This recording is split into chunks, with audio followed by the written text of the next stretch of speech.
Globally, more than 2 billion people live in countries that experience high water stress.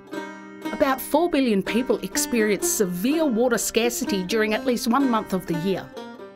Our planet has enough freshwater resources to support our communities and environment. But the distribution management of water means that there is an inequitable access to it. This is only exacerbated by climate change. While we try to care of the forest and the water, severe climate change has caused some of our native vegetation to disappear. To adapt to this changing environment, our indigenous farmers have had to modify their cultivation practice and adapt plants variety that are better suited to changing climate.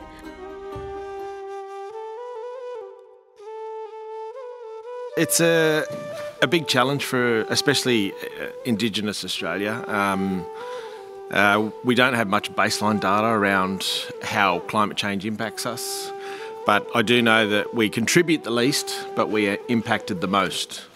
And we have small islands just off the mainland of Australia in the north and the Torres Strait Islands, and they're feeling the impact. They're at the front end of climate change right now, so they're having bigger seas, saltwater intrusion, especially onto their freshwater lenses, and they're losing their territories from saltwater intrusion. So suppose that we a little bit left out of the conversations and we're trying to push into that space. And we have other strategies like we want to build research with Indigenous knowledge around climate change adaptation. We feel mitigation, got to keep mitigating. It's just got to be keep doing better, but we have to adapt because the climate has changed. It's changed.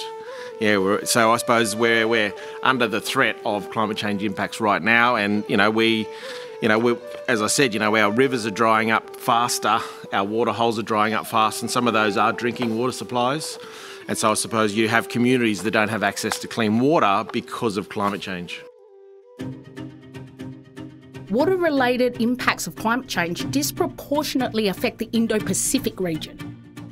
In Papua New Guinea, many schools have either closed or drastically reduced their hours due to water shortages. In Pakistan, studies suggest disastrous water-related climate change impacts on agriculture, food, security and health. These impacts are only increasing. It is imperative that we collectively work together to reduce the climate-related impacts on freshwater bodies in the Indo-Pacific region and beyond. This starts with equitable and inclusive decision-making in water management and extends to incorporating the invaluable knowledge of Indigenous peoples in climate-resilient water management.